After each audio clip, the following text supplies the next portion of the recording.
Olá, queridos do canal Graça que Justifica.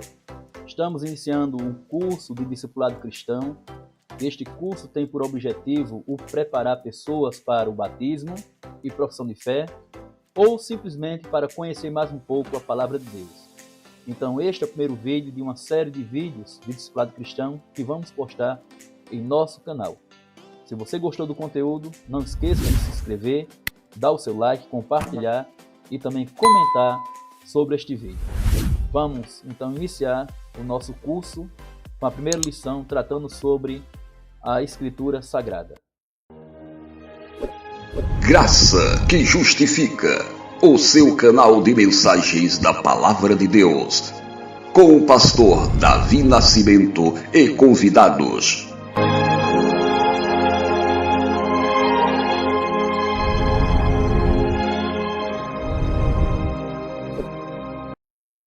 Meus amados, o que é a Escritura Sagrada? Primeiro, nós observamos que a Bíblia, o seu nome em si, vem da palavra grega chamada biblos, que significa biblioteca ou coleção de livros. E a Bíblia, como nós temos ela em mãos, ela contém 66 livros no total, todos inspirados por Deus. Lembrando que Deus usou homens para inspirar, para falar a sua palavra e chegar até nós de forma escrita. E a Bíblia está dividida em Antigo e Novo Testamento. O Antigo Testamento tem 39 livros e o Novo Testamento 27 livros.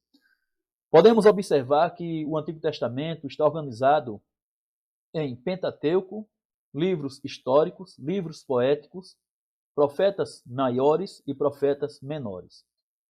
Quando tratamos do Pentateuco, são 5 livros que foram escritos por Moisés.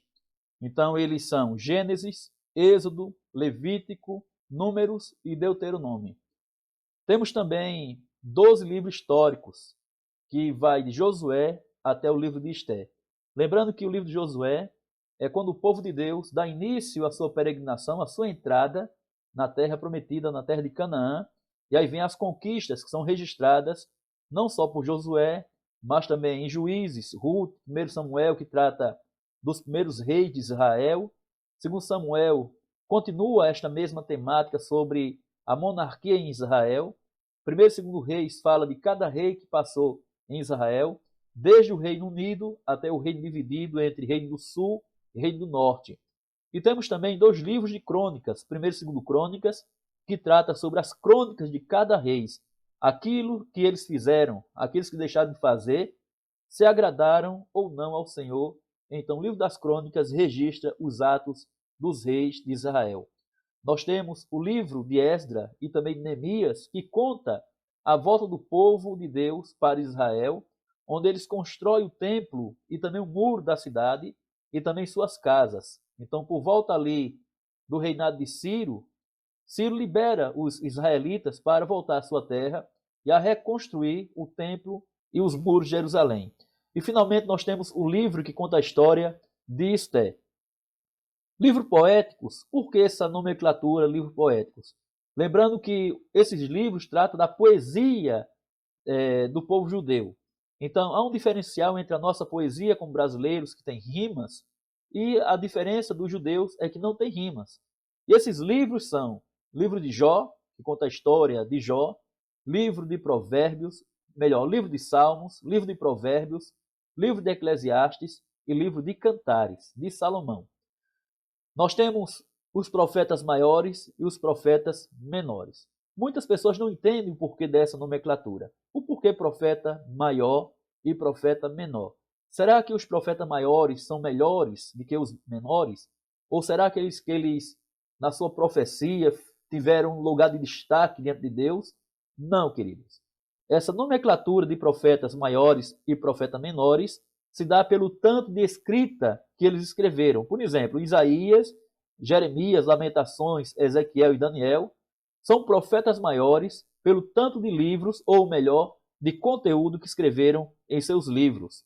Os profetas menores, por sua vez, escreveram um pouco menos do que eles. Então nós temos entre estes Oséias, Joel, Amós, Obadias, Miqueias, Naum, Abacuque, Sofonias, Ageu, Zacarias e Malaquias. Todos profetas menores, porque escreveram um pouco menos do que os profetas maiores. E quando tratamos também do Novo Testamento, a sua organização ela é semelhante à do Velho Testamento, só que observamos que, em vez de termos Pentateuco, nós temos 4 livros que são denominados de evangelhos, ou seja, as boas novas de salvação, onde são contada a história de Cristo, desde o seu nascimento, o seu ministério, a sua morte e ressurreição. Então, lembrando que os primeiros livros, aqui Mateus, Marcos e Lucas, são conhecidos como evangelhos sinóticos, ou seja, porque nós vemos por igual. É comum você ler o que está em Mateus, a mesma coisa em Marcos e a mesma coisa em Lucas. Por que isso acontece? Porque esses 3 evangelistas tiveram um público diferenciado, pelos quais eles vão estar escrevendo. Um exemplo aqui que nós podemos dar é o Evangelho de Mateus. Mateus ele é dirigido aos judeus. Por isso nós temos uma linguagem mais judaica, onde fala dos sacrifícios, onde fala dos sacerdotes e por aí vai. E os outros nós temos, por exemplo, os Marcos, que ele escreveu para o público romano. Nós temos Lucas, que escreveu para o público grego, especialmente o homem chamado Teófilo, que era um grego. Ele vai escrever este evangelho para evangelizar e também, ao mesmo tempo, contar a história da igreja primitiva a Teófilo através do livro histórico chamado Atos dos Apóstolos. O Evangelho de João, por sua vez, é um evangelho que é direcionado a todas as nações, a todas as pessoas.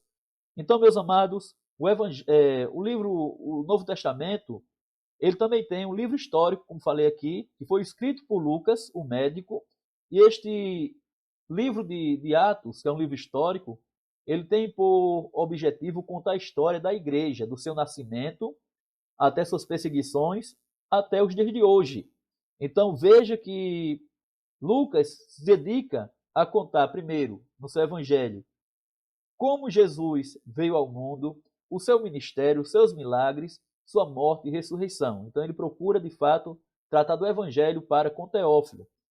Na segunda parte do seu escrito, que é Atos dos Apóstolos, ele escreve para Teófilo agora para contar a história da igreja.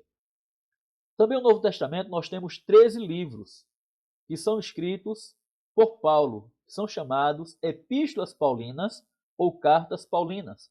Nós temos o livro de Romanos, nós temos 1º e 2º Coríntios, nós temos Gálatas, nós temos Efésios, Filipenses, Colossenses, 1º e 2º Tessalonicenses, 1º e 2º Timóteo, Tito e Filemão.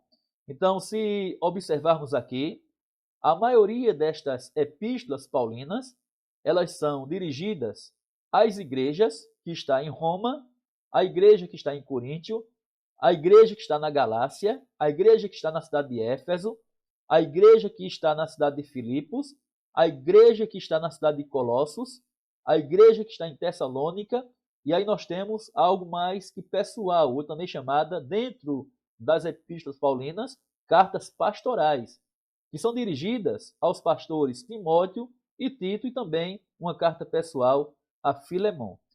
Nós temos também no Novo Testamento as cartas gerais, ou epístolas gerais, que são elas Hebreus, Tiago, 1º e 2º Pedro, 1º a 3ª epístola de João, foi escrita pelo evangelista João. Nós temos também um livro de Judas, que não é o Iscariotes. Lembrando que esse Judas aqui é um apóstolo de Cristo também, ou um discípulo de Cristo, Judas. E, finalmente, nós temos um livro apocalíptico, que trata sobre as últimas coisas, o livro chamado Apocalipse. Então, meus amados irmãos, comparando aqui, por exemplo, o Evangelho de João foi escrito pelo evangelista João, por aquele que o Senhor amava, como ele mesmo relata em seu Evangelho. Esse mesmo João escreve suas 3 cartas, 1º, 2º e 3º João.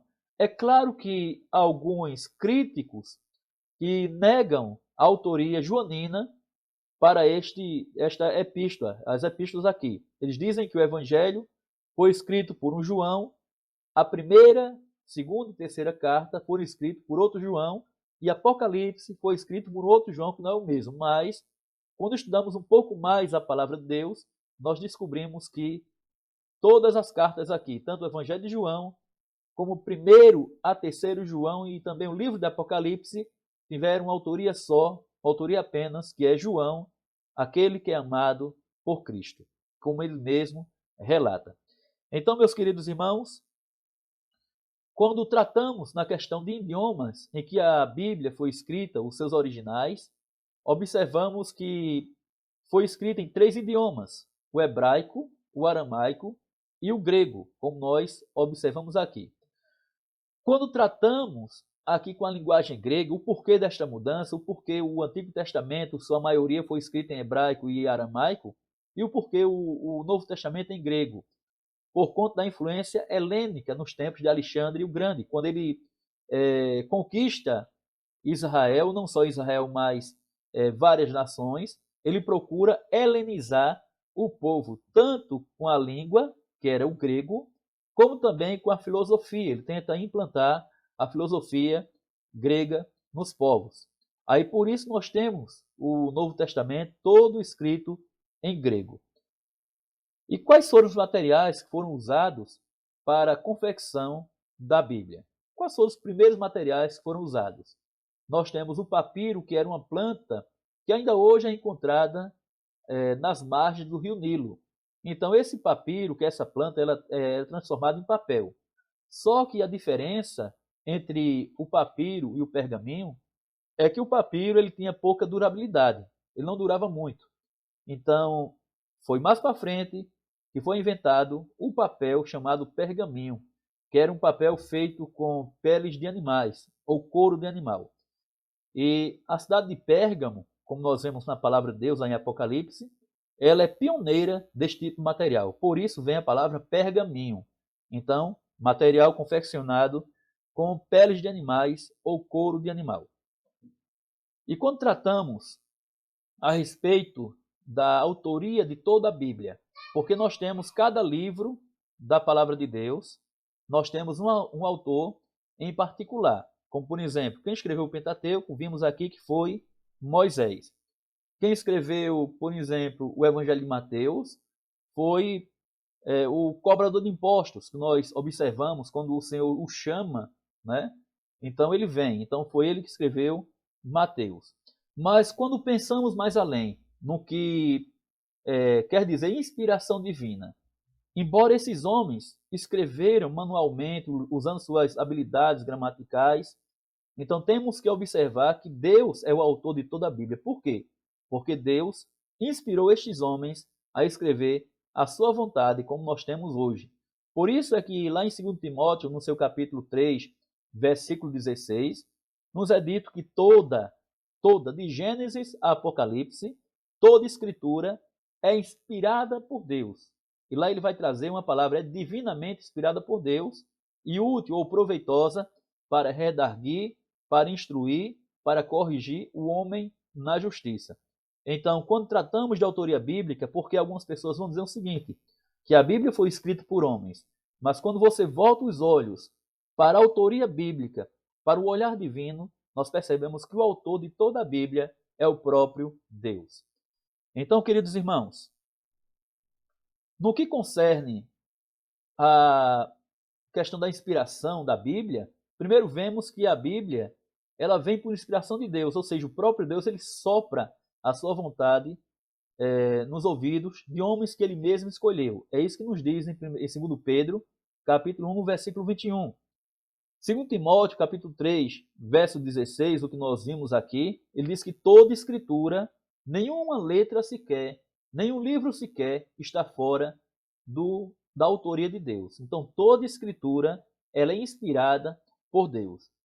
Em 1 Tessalonicenses, capítulo 2, versículo 13, nos é dito, a Bíblia é a palavra de Deus. Ela não contém a palavra de Deus, como alguns querem ensinar, como alguns vão às redes sociais e afirmam que ela não é a palavra de Deus e que de palavra de Deus há poucas coisas inseridas. Não, de forma nenhuma. Toda a Bíblia, ela não contém, ela é a própria palavra de Deus falando ao coração do pecador. E finalmente, em João capítulo 5, verso 19, nos fala que a palavra de Deus é a regra de fé e obediência. Ou como nós entendemos, é a nossa única regra de fé e prática. Então nós somos guiados pela palavra. A palavra de Deus é o nosso manual de vivência cristã. E por que isto? Porque ela é a palavra de Deus. Porque ela foi inspirada pelo próprio Deus. E, finalmente, quando falamos sobre a autoridade da palavra de Deus, a autoridade das Escrituras, porque ela é a autoridade suprema. Por que é que a igreja a tem como autoridade ou com centralidade para vários trabalhos, vários serviços no culto ao Senhor? Por quê? Porque a Bíblia é a autoridade nas decisões da vida. Então, a Bíblia, se nós queremos tomar uma decisão sábia na nossa vida, seja na área profissional, seja na área conjugal, seja na área familiar, seja na área social, a Bíblia tem autoridade para nos orientar qual decisão nós podemos tomar. E essa decisão, ela vem de Deus. Essa decisão, ela é a melhor para nossas vidas. Por isso, a Bíblia é autoridade nas decisões da vida do ser humano, na vida em especial daquele que crê em Cristo. E segunda coisa que observamos aqui é que a Bíblia é autoridade nas controvérsias, nos debates. Por exemplo, quando tratamos sobre a divindade de Cristo, divindade esta negada por algumas seitas que se autodenominam cristãs. Então, como é que nós podemos confrontar o falso ensino ou o falso profeta com a palavra de Deus? Por quê? Porque ele é autoridade nas controvérsias, ou nos debates, ou nas discussões. E, finalmente, a Bíblia é autoridade nas doutrinas. Então, se ela é autoridade nas controvérsias, quando nós discutimos a respeito de algum ponto doutrinário, nós temos que entender que a Bíblia ela está acima do meu conceito, da minha filosofia, daquilo que eu penso.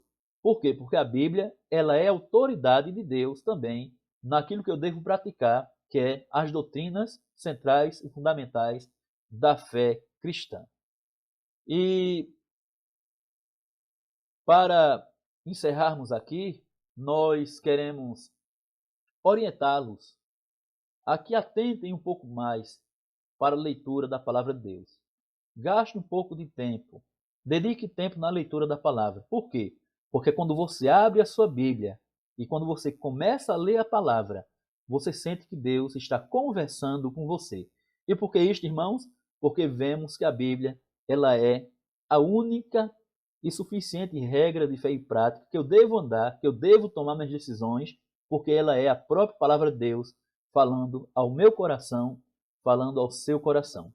Então, que Deus lhe abençoe, que este início de curso de discipulado cristão, nós possamos dedicar tempo, lendo a palavra, até porque não deveríamos começar este curso de discipulado cristão sem falar primeiramente a respeito das Sagradas Escrituras. Que Deus te abençoe. Se você gostou desta nossa primeira lição, da nossa primeira aula, então se inscreva em nosso canal, deixa seu like, comente, compartilhe este vídeo com seus amigos, vizinhos e parentes. Que Deus te abençoe.